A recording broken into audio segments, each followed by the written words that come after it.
So I'm wearing a White Sox cap because I'm a winner. Like they're not these days, but proves I'm a fan. I'll still wear the hat or an idiot. But enough sports ball for Mike. I think he's hit his limit with that.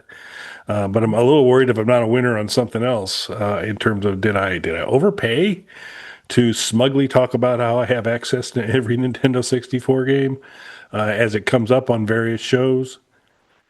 Maybe, maybe not. Came across the summer cart, clocking in on AliExpress for around $36. Seems to offer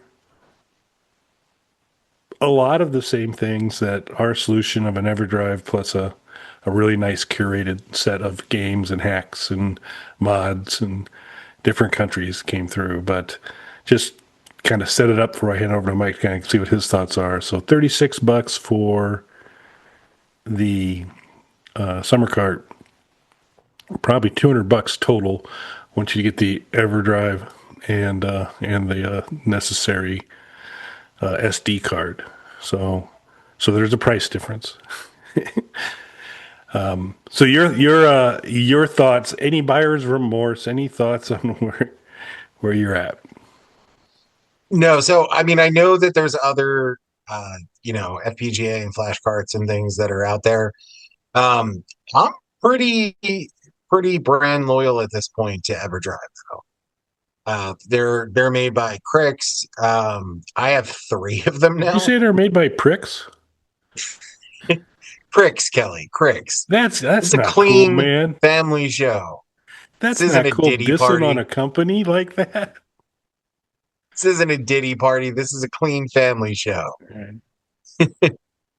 But I have three of these now. I have one for the Game Boy, which is actually right here. So I like to be able to play Slapdash whenever possible. I have the Nintendo 64, same as Kelly. And recently I picked up the Genesis version, the Mega Drive for people outside of the US on that one. That comes, most of them come in a few different variants, but there's a wild difference in the Genesis ones. And unfortunately, I did break down by the most expensive version. There was a reason for that, though. So buying the most expensive version gives you not just compatibility with Genesis, you also get 32X games, you get Sega CD without needing the Sega CD attachment. You also get backwards compatibility with Master System games and even some NES games that will play on there as well. So that's kind of cool. But there's also, when you get the Pro version, you get the Sega CD stuff, which isn't available in the cheaper editions. But also, there's a development kit in there too. So that could be an interesting thing for future slapdash endeavors. So that's why it hurt putting out the extra money for it, but that's what pushed me over the edge. Sega CD games on real hardware without needing the disk drive and the developer kit. Yeah, and it looks like this summer cart does have a USB C port to it, which implies maybe you could do some development on it. But I, there's no such thing as a free ROM dump. So I'm a little suspect. I do think it comes back to the brand loyalty thing that EverDrive, a lot of experience. I mean, multiple ones for you. Nintendo 64 has been kind of my main foray into that environment. But trustworthy brand, even though Mike says bad things about them. I will say this too. I don't know what the situation is with this other flash card, but with the Game Boy, I paid extra to have it set up. I bought that one from Stone Age Gamer, paid extra to have them set it up and set up and format the SD card.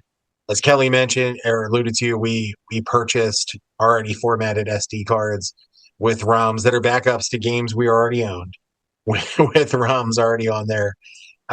Do that. If you have that option, pay that extra money because I did not do anything like that with the Genesis version, and it's a lot to set it up. So do that when you have that option. Once I have everything kind of tweaked the way that I want it, we'll do a show where I'll literally just tell you exactly what to do. Because every video that I found online gives you one piece of the information that you need for what you're looking for. They're just so narrowly focused. I just want us to do a discussion where I'm like, this is what you do. Step one, step two, because I can't find that anywhere. Yeah, But and I our so I don't know what the setup is for this one. yeah, our when we've done that kind of when it's explained simply enough that we can understand it and do it, um, it it's simplified significantly. And so we've done a few of those on setting up a light gun, doing some things with the At Games Legends, and those have pretty consistently been popular videos in our group. And so I think that'll be another really good one from there. But yeah, I I'm sure it's kind of okay. I feel more comfortable with the Everdrive. I feel more comfortable with the SD card I got, and some of that stuff. It kind of just rings a little bit of the yeah. Hey, you can get a stand up or a countertop Pac-Man game for your bar for $15, and you'll see these ads, and you're like, is that seems a little aggressive? And so there's believe it or not, folks, not everything that gets advertised on the internet's real. So be careful. And so I think we'll stay. It's still interesting, and so depending on how you wanted to kind of go about it, there doesn't seem to be anything really kind of wrong with this. But I'll still stick with our slightly more than slightly, our more expensive approach to enjoy the games that we have backed up for Nintendo 64 and others as well. Yeah, I mean, I'm not disinterested in other types of flashcards. I would definitely try some out, but the Everdrive ones are, I can attest, great quality. Everything that works the way it's supposed to. If you know how to set it up, you can do all kinds of cool stuff with it. Again, I'm fumbling my way through setting one up for the first time, but I have three of these now. I would get another one for another system. And Mike mentioned a little bit earlier, Genesis versus Master System. For those of you outside the United States, he probably should have added outside the United States for now. So, but we'll see. We'll see how things go. Anything else, sir? No, I think that's it. Is this a skip it listed buy it? Sure. It is now. So, Mike, skip it listed by it for summer I cards. guess it's gonna be listed. I'm curious about other flashcards. I check them out, but I'm not gonna go out of my way to buy any. I know the Everdrive ones are more expensive, but I know that I'm getting great quality and they're going to work and they're reliable. So Yeah, it's going to be a skip it for me. One sunk cost fallacy. Money's already gone, but money already went to something I like and use quite a bit and don't have a complaint about it. So, so I have no need. It is interesting. Depending on what your situation is, it might be different, but for me, it's a skip it. makes sense. Thanks for watching, everybody. Thanks, everybody.